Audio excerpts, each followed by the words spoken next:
Hello दोस्तों, स्वागत है आपका अपना YouTube channel popular study point में। आज हम लोग एक महत्वपूर्ण चैप्टर के बारे में बात करने जा रहे हैं जिसका नाम है ट्रिकोनोमेट्री। ट्रिकोनोमेट्री का यह एक ऐसा टॉपिक है जो लगभग सभी बच्चे इसमें फंस जाते हैं क्योंकि इसका मान याद रखना काफ़ी डिफ़िकल्ट होता है। लेकिन आज हम लोग सीखेंगे ऐसा ट्रिक जिससे कभी भी हम इसके मान को निकालने में कभी नहीं घबराएंगे और बिल्कुल आसानी से वो जीवन भर के लिए याद हो जाएगा। तो चलिए हम लोग शुरुआत करते हैं। हम आपको पहले ही बता दें कि यह कोई नियम नहीं है, यह हम लोग एक लॉजिक का यूज़ करते हैं जिसके तहत यह हम लोगों को काफ़ी लंबे समय तक याद रहे।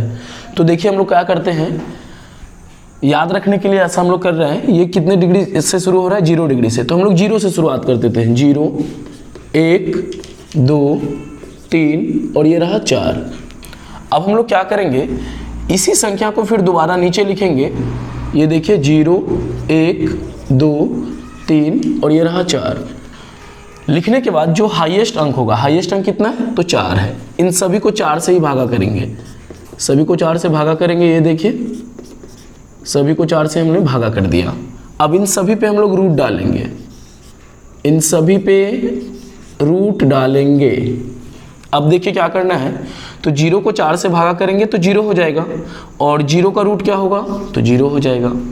1 का रूट देखिए, 1 का रूट 1 ही होता है, तो ये 1 का रूट 1 हो गया और 4 का रूट 2 होता है। 2 से 4 को कटा दीजिए, कितना हो जाएगा? 1/2। तो रूट 1 का वैल्यू कितना होता है? देखिए 1 होता है और इस 2 का कोई रूट ही नहीं निकलता है, इसीलिए ये रूट में रह जाएगा। 3 का कोई रूट नहीं होता है तो ये रूट 3 हो गया और 4 का रूट क्या होता है? तो 2 होता है।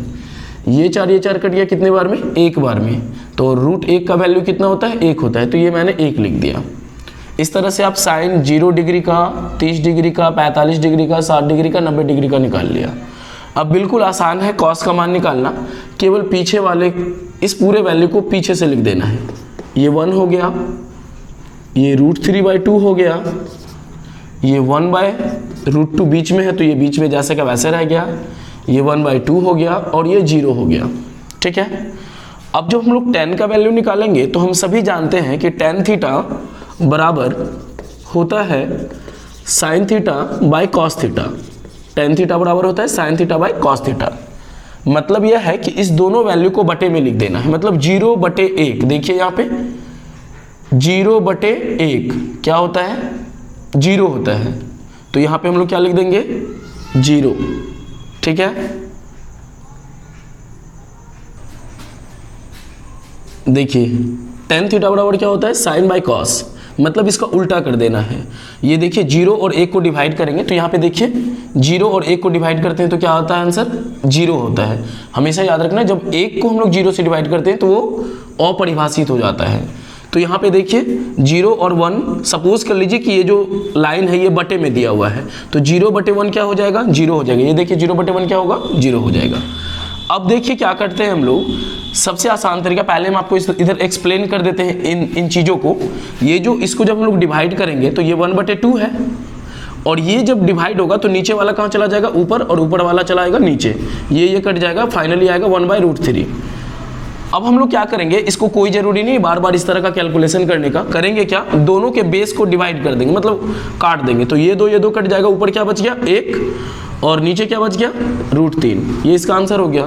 फिर ये देखिए ये √2 और ये √2 कट जाएगा, क्या बचेगा? फाइनली 1 बच जाएगा। फिर ये 2 और ये 2 कट जाएगा तो क्या बच जाएगा?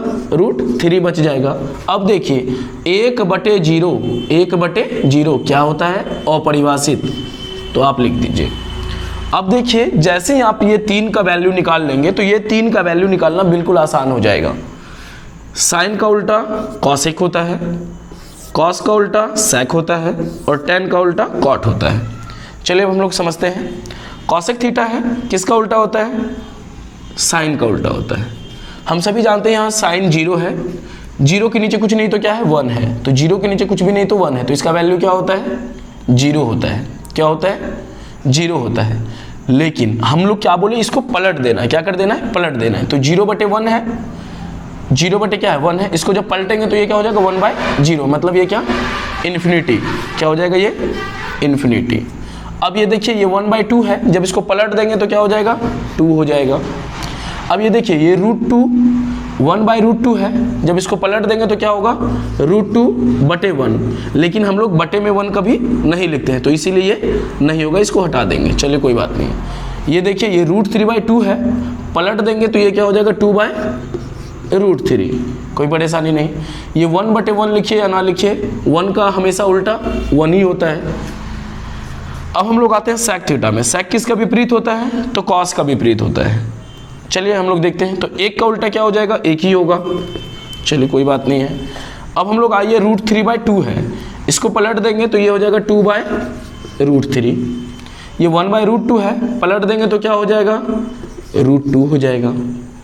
ठीक है, अब ये 1/2 है, इसको पलट देंगे तो क्या होगा 2 होगा। चलिए कोई बात नहीं है। अब हम लोग यहाँ देखते हैं, ये क्या है 0/1, इसको जब पलट देंगे तो ये क्या हो जाएगा 1/0, क्या हो जाएगा 1/0, जिसका वैल्यू क्या होता है इन्फिनिटी। आइए अब cot थीटा में, cot किसका विपरीत होता है? tan का। इसका भी हम लोग क्या करेंगे उलट देंगे, तो अभी क्या है ये 0 बटे में कुछ नहीं तो क्या है 1 है, मतलब 0/1 है, लेकिन इसको करना क्या है उलट देना है। तो जैसे ही उल्टेंगे ये 1/0 होगा, मतलब क्या इन्फिनिटी। तो ये हो गया आपका इन्फिनिटी, कोई बात नहीं है। ये 1/√3 है, इसको जब पलट देंगे तो क्या हो जाएगा √3 बटे में 1 लिखे ना लिखे कोई बात नहीं, ये 1 है तो यहाँ 1 हो जाएगा। इसको देखिए ये √3 है, √3 का मतलब है कि √3/1, जब इसको पलटेंगे तो ये क्या हो जाएगा 1/√3, तो ये हो गया 1/√3। ठीक है, इन्फिनिटी देखिए, इन्फिनिटी का उल्टा क्या होता है 1/0, मतलब क्या 0, तो ये रह गया। इस तरह से आप लोग एक बार नहीं 2 बार इसको अच्छे से रिव्यू कीजिए, प्रीवियस करके देखिए, तो यह आपका टेबल एकदम आसानी से याद हो जाएगा। इसी के साथ साथ हम लोग इस टेबल के साथ साथ आप लोगों को एक महत्वपूर्ण जानकारी देना चाहते हैं कि अब क्लास 10th वाले के लिए जितने भी महत्वपूर्ण क्वेश्चन पूछे जाएंगे उसका वीडियो बहुत जल्द अपलोड किया जाएगा। इसीलिए यदि आपको पसंद आया हो तो इसे ज़रूर लाइक कीजिए, सब्सक्राइब कीजिए और शेयर कीजिए। धन्यवाद।